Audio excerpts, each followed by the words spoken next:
All right, today we're pulling back the curtain on one of machine learning's most intuitive and honestly most powerful algorithms, K-nearest neighbors.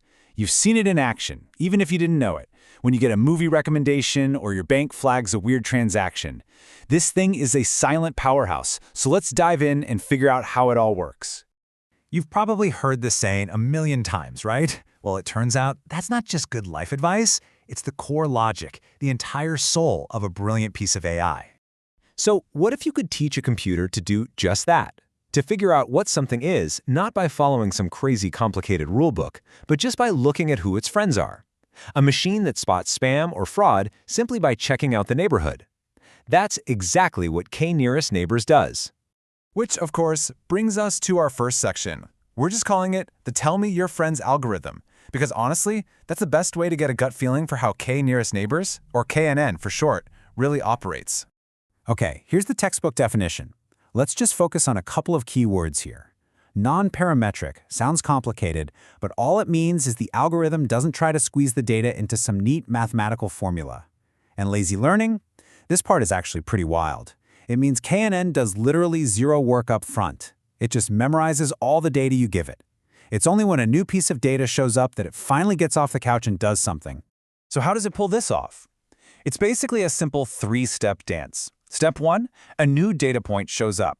The algorithm immediately measures how far away it is from every single other point it knows. Step 2, it finds the K closest points. These are its new best friends, its new crew. And step 3, it holds an election. Whichever group or class has the most votes in that little crew wins, and our new point gets to join their team.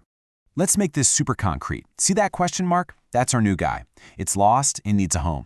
We've decided that K is going to be 3. So the algorithm looks around and finds its 3 closest buddies. What does it see? 2 of them belong to Class B, and 1 of them is from Class A. Well, 2 against 1 is a clear majority. Class B wins the vote, and our new point is now officially part of Class B. Simple as that. Okay, that seems easy enough, right? But here comes the big but. How in the world do we pick that number K? Should it be 1, 5, 100? This one little number is everything. It's the ultimate Goldilocks problem. You can't be too small, you can't be too big. You have to find the K that is just right. And this is exactly what happens when you get it wrong. If K is tiny, like K equals 1, your model gets super twitchy. It reacts to every single little quirk and random bit of noise in your data. We call this overfitting. It's like it memorized the answers, but didn't actually learn anything. On the other extreme, if K is huge, the model just kind of blurs everything together. It smooths everything out so much that it ignores all the important local patterns. That's underfitting. It's too simple, and it completely misses the point.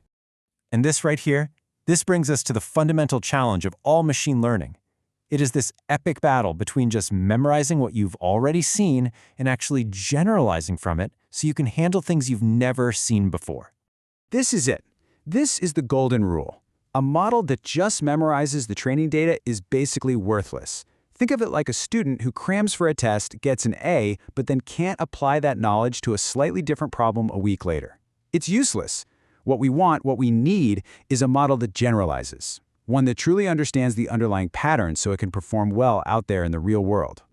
This chart lays it all out beautifully. On the far left, you've got underfitting. The model is way too simple. We say it has high bias. It's just stuck in its ways, making bad assumptions. It fails on the training data, it fails on new data, it just fails. Then, on the far right, overfitting. Now the model is way too complex. It has high variance. It's chasing every single data point, even the random noise. It looks like a genius on the data it trained on, but then it completely falls apart on anything new. And right there, in the middle, that's the sweet spot. That's the balance we're looking for. Getting there, that's the famous bias-variance trade-off. So, you've built your model. You think you've found that perfect balance. But how do you know for sure? How can you be confident that it's actually any good? We need a rock-solid, reliable way to test it. Now, the standard way people do this is to split their data, maybe 80% for training and 20% for testing. And that sounds reasonable. But what if you just got lucky with that 20%? What if it was a super easy test? You'd get a great score and think you're a genius. Or worse, what if it was freakishly hard? You'd get a terrible score and trash a perfectly good model. Relying on one split is just too risky. It's basically a coin toss. So what's the pro move? It's something called k-fold cross-validation, and it's a brilliant idea. Instead of one risky split, you slice your data into a bunch of pieces, called folds, say 5 or 10 of them. You train your model on all but one of the folds, and then you test it on that last one you held out. Then you do it again, but you pick a different fold to be the test set. You just keep rotating until every single chunk of data has had a turn being the test set. This visual makes it super clear. We've got 5 folds.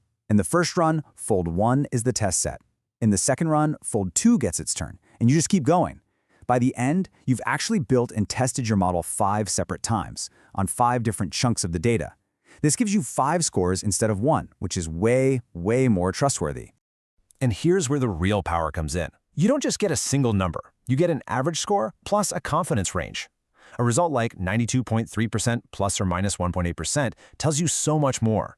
It's saying, hey, on average, this is how well I do, and here's about how much that performance bounces around. It gives you a sense of not just performance, but consistency.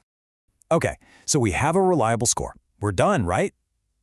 Well, not quite. Because in the real world, just saying it's 92% accurate might not tell the whole story. See, sometimes some mistakes are way more costly than others. Let's think about something really high stakes, like a model that helps detect cancer. You could set a very low threshold for suspicion. The good news? You'll probably catch every single real case. The bad news? You're going to have a ton of false alarms, causing a lot of unnecessary stress for healthy people. Or you could set the bar really high and only flag the absolute most certain-looking cases. Great, very few false alarms, but you might miss some people who are actually sick. And that's a terrifying consequence. So what's the right choice? It depends. This is exactly the problem that the ROC curve was invented to solve. It's an absolutely elegant solution. Instead of forcing you to pick just one threshold, this graph shows you your model's performance across every single possible threshold, all at once. On one axis, you have the true positive rate. That's the real cases you're catching. And on the other, the false positive rate. Those are the false alarms. It lets you see the entire trade-off in one single picture. And even better, you can boil this whole beautiful curve down into a single, easy-to-understand number, the AUC, or area under the curve. It's super simple to interpret. If your AUC is 1.0, you have a perfect classifier, literally perfect. If it's 0.5, your model is completely useless. You might as well be flipping a coin. And generally, if you see a score above 0.8, you're looking at a pretty solid, useful model. All right, let's wrap this all up with a quick, rapid-fire recap. 4 big ideas. 1. KNN, the simple, intuitive, tell me your friend's algorithm. 2. The bias variance trade-off. This is the absolute core of machine learning. Don't just memorize, generalize. 3. Cross-validation. This is how the pros test a model to get a score they can actually trust. And 4. ROC and AUC, the ultimate report card for a classifier, especially when the stakes are high. So, I'll leave you with this final thought. This incredibly simple idea of nearness is one of the oldest tricks in the AI playbook, but it is hiding in plain sight absolutely everywhere.